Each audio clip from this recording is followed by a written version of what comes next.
सर्व सहकारी माझ्या सोबतच राहा।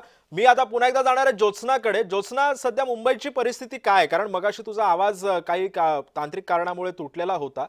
सध्या मुंबईचं चित्र काय? काय परिणाम होतो गॅस टंचाईमुळे सर्वसामान्यांवरती?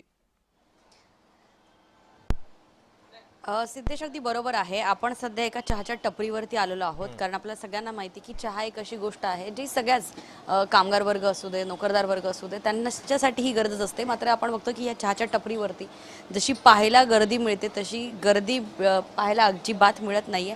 आणि या ठिकाणी सुद्धा दुकानदार असो किंवा त्यांचे ग्राहक असो यांच्यामध्ये चर्चा केली जाते की चहाची किंमत जी आहे ती जास्त वाढली आहे का, गॅस प्रमाणे मिळतोय का. जसं या दादांनी आपल्याला सांगितलं की अभी आपको अगर गैस बुकिंग करनी होती है तो आपको कितनी दिन पहले गैस बुकिंग करना पड़ता है, और जहाँ से आप लेते हो वहीं से ले रहे हो या कहीं और से ले रहे हो? कहीं और से मंगाते हैं, अभी क्या करें, मिलता ही नहीं है। 3,500-4,000 रुपया बोलते हैं तभी भी मिल नहीं रहा है। बहुत मुसीबत है ये गैस की। तो आप जहाँ से लेते थे वहाँ के लोग क्या बोल रहे हैं, जहाँ से आप पहले खरीदे? फोन ही बंद कर दिया है, मोबाइल बंद कर के रखे हैं, वो लोग ने फ़ोन ही नहीं उठा रहे हैं। तो इसका धंधे पे कितना असर हो रहा है आपके? बहुत असर पड़ रहा है। 5 रुपये का चाय अभी महंगा, 3,500 रुपया बाटला का कैसे पाव पड़ेगा। तो एक महीने में आपको कितना बाटला लगता है अगर देखा जाए तो, क्योंकि कमर्शियल है आप? हमको 4 बाटला लगता है। हाँ, और अभी जो दुकान पर आने वाले लोग जो है वो क्या चाय की कीमत पूछकर चाय लेते हैं या सीधे चाय ले रहे हैं पहले की तरह? सीधा चाय लेते हैं, उनको मालूम है 5 रुपया ही देना है। तो क्या चाय के भाव बढ़ाने की जरूरत पड़ रही है आपको? बहुत पड़ रही है, महंगाई बढ़ रहा है, दूध 60 रुपया लीटर हो गया है, इधर पवड़ता है नहीं, दूध का भाव बढ़ते जा रहा है, महंगाई चाय पत्ती का भाव बढ़ते जा रहा है, चाय का भाव बढ़ ही नहीं रहा है। तो ब्लैक में अभी तो आपने 3,500-4,000 हजार में आप खरीद रहे हैं, क्या इसकी कीमत बढ़ने वाली है अभी और?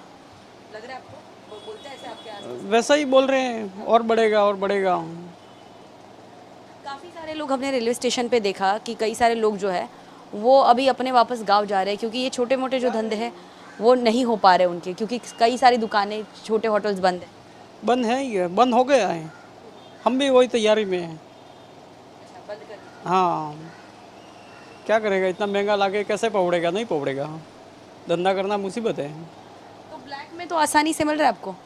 नहीं नहीं, आसानी से कहाँ मिलता है, बहुत 4-5 दिन पहले बोलना पड़ता है भाई, सिलेंडर कहाँ से भी देना पड़ेगा, ऐसा तभी मिलता है। लेकिन प्रशासन तो बोल रही है कि ब्लैक में मत, मतलब ब्लैक में खरीदे अगर कोई, या जहाँ पर भी ऐसे कुछ ब्लैक में कोई बेच रहा है तो उनके ऊपर कार्रवाई की जाएगी। तो वहाँ पे वैसी सुरक्षा लगती है आपको? उसमें क्या बताओ सब हम।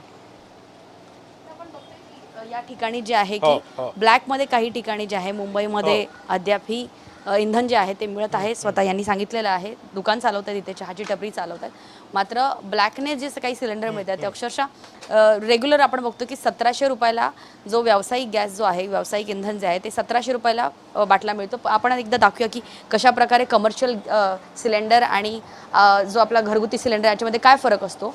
तर आपण जो या ठिकाणी बघतो की या निळ्या रंगाचा जो आहे तो कमर्शियल सिलेंडर आहे। निळ्या रंगाचा जो आहे जरा मोठा असतो, तो निळ्या रंगाचा बाटला म्हणतात मुंबईमध्ये सहसा त्याला। तर गॅसचा सिलेंडर मोठा आहे आणि एकंदरीत सर्व ठिकाणी गॅसचा तुटवडा आता निर्माण झालेला आहे। व्यावसायिक गॅस सिलेंडरसह घरगुती गॅस सिलेंडरसाठी सुद्धा अनेकांना रांगा लावाव्या लागतात, अनेकांच्या व्यवसायावरती गदा आलेली आहे। धन्यवाद तुझे सुद्धा, आणि या संदर्भामध्ये अनेक राज्यांमधून कानाकोपऱ्यातून आपल्याला माहिती देत होते माझा सहकारी रोहन कदम। छत्रपती संभाजीनगरहून विजय शेडे आणि नागपूरहून माझा सहकारी तेजस मोधुरे हे आपल्याला माहिती देत होते। सर्वांचे सुद्धा आभार।